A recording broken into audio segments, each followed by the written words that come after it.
بسم الله الرحمن الرحيم والصلاة والسلام على أشرف المرسلين. Salam alaikum, bonjour tout le monde.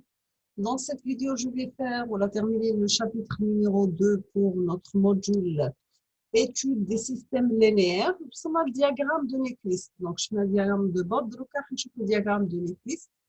Donc, il représente dans le plan complexe la partie imaginaire en fonction de la partie réelle et qui évolue en fonction de oméga.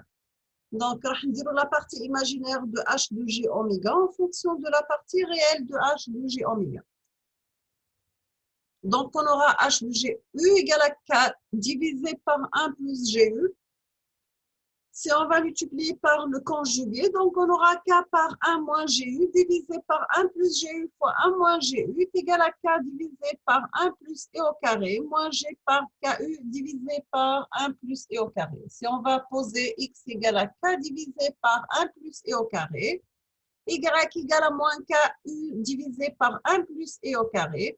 Donc, on aura e au carré est égal à k sur x moins 1, y égale à moins u par x. On fait un petit changement de variable.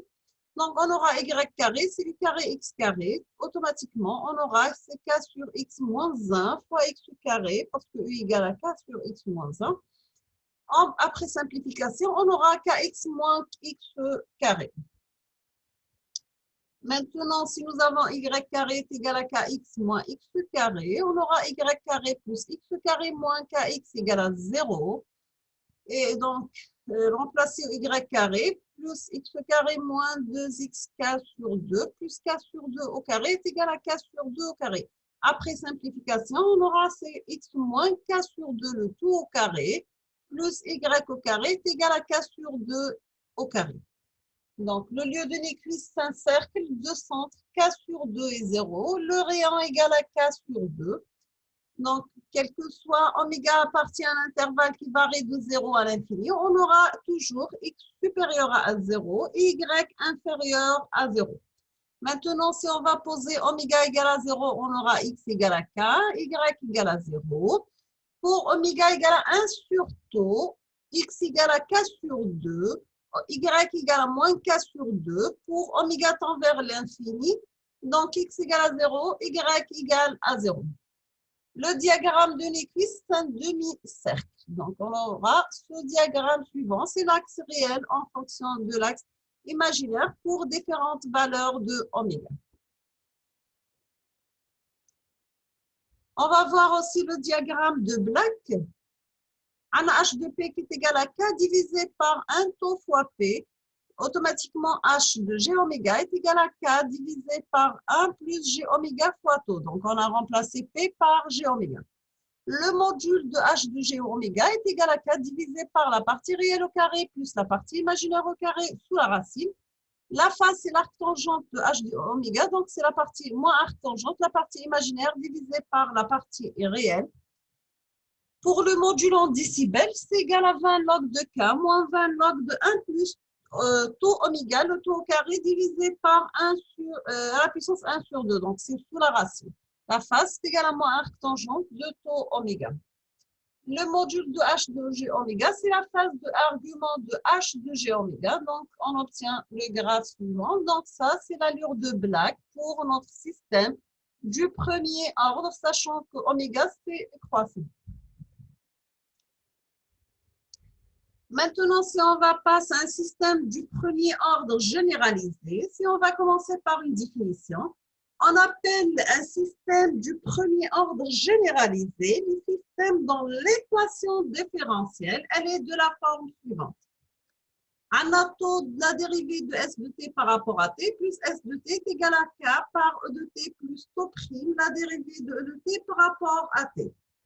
L'hypothèse, toujours, nous avons des conditions initiales nulles, et la fonction de transfert, elle est de cette forme. H de P qui est égal à S de P divisé par E de P est égal à K par 1 plus tau prime fois P divisé par 1 plus tau fois P. Nous avons lambda, c'est tau prime divisé par tau. Donc, on obtient H de P est égal à S de P divisé par E de P qui est égal à 4 par 1 plus lambda fois tau fois P divisé 1 plus tau fois P. On va prendre quelques exemples. On va commencer par un système électrique à avance de phase. Nous avons la résistance et le condensateur en parallèle, en série avec une autre résistance, avec un courant qui le traverse, c'est I de T, le signal d'entrée, c'est E de T, la sortie, c'est S de T. Pour la fonction transfert en P, on la place, donc c'est la sortie divisée par l'entrée, donc on dit H de P, c'est S de P divisé par E de P. On aura H de P, c'est R2 divisé, deuxième résistance, divisé par R2, plus la première résistance en parallèle avec condensateur, donc c'est multiplié 1 sur CP, divisé par R1 plus CP, parce que ce sont en parallèle. Après simplification, un petit changement de variable, si on va poser taux prime égal à R1 fois C, taux est égal à le produit de R1 par R2 divisé par la somme de R1 plus R2 fois le condensateur, le K égale R2 divisé par R1 plus R2, on obtient une forme d'un système du premier ordre généralisé, mais la forme H de P qui est égale à K fois 1 plus taux prime fois P plus 1 plus taux fois P. Sachant toujours pour un système à avance de phase, il faut que le R1 plus R2 divisé par R2 soit supérieur à 1 ou bien tout simplement lambda supérieur à 1.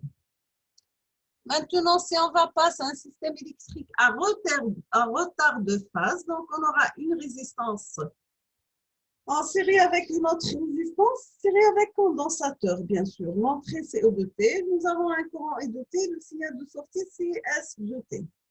Maintenant, si on va calculer H de P, qui est égal à S de P divisé par E de P, donc qui est égal à 1 plus R2 fois C fois P, divisé 1 plus R1 plus R2 fois C fois P, est égal à 1 plus taux prime fois P, plus 1 plus taux fois P. On fait un petit changement de variable de telle façon à avoir taux prime est égal à la valeur de résistance R2 par le condensateur. Le taux donc est égal à R1 plus R2 fois C et K égale à 1. Donc ce système, pour une valeur de lambda inférieure à 1, c'est un système à retard de phase. Maintenant, si on va passer l'étude temporelle, on va considérer que l'entrée E de T est égale à E0 par un échelon U de T.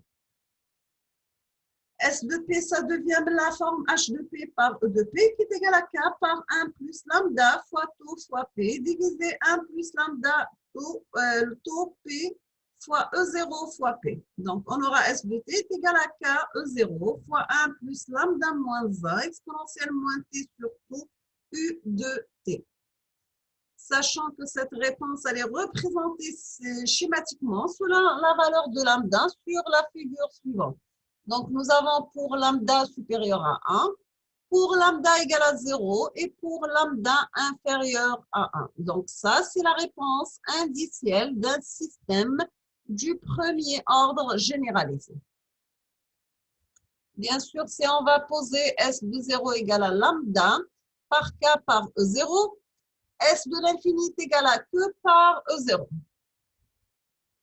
Nous avons des remarques, c'est que pour lambda égale à 0, on retrouve le cas du système du premier ordre. Et on peut noter aussi que pour lambda supérieur à 1, le système commence par dépasser sa valeur finale, de sorte que sa sortie atteint des valeurs notables bien plus vite que celle du système du premier ordre.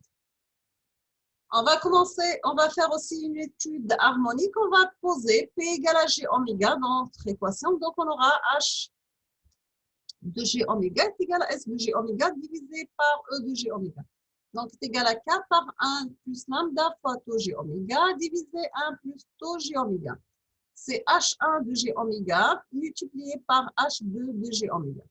Le module de H1 et le module de H2 égale, donc un des H1, c'est le module CK divisé par la racine de 1 plus taux oméga le tout au carré. Le module de H2, c'est la racine de 1 plus lambda taux oméga le tout au carré. Si on va passer au diagramme de Bode, nous avons un diagramme asymptotique. Le module de H de G oméga, c'est tout simplement le module de H, donc c'est K par la racine de 1 plus lambda taux oméga le tout au carré, divisé par 1 plus taux par oméga le tout au carré. Le module en décibels, c'est 20 log décimal du module H, d'accord? Donc, c'est 20 log décimal de H1 plus 20 log décimal de H2. L'argument de H2G oméga, c'est l'argument de H1G oméga plus l'argument de H2DG oméga. Dans notre cas, premier cas, si on va considérer lambda supérieur à 1, on aura un système à avance de phase et on aura la figure suivante pour le gain en décibels et la phase en degrés, bien sûr. Ça, c'est un diagramme de bord d'un système du premier ordre généralisé. Pour lambda égale à 10, donc elle est supérieure à 1. Deuxième cas, si on va poser lambda inférieur à 1, on aura un système à retard de phase. Bien sûr, on a pris la valeur de lambda, c'est 0,002, elle est inférieure à 1. Nous avons des remarques. Donc, pour un système de premier ordre généralisé, la courbe de phase présente un extrémum.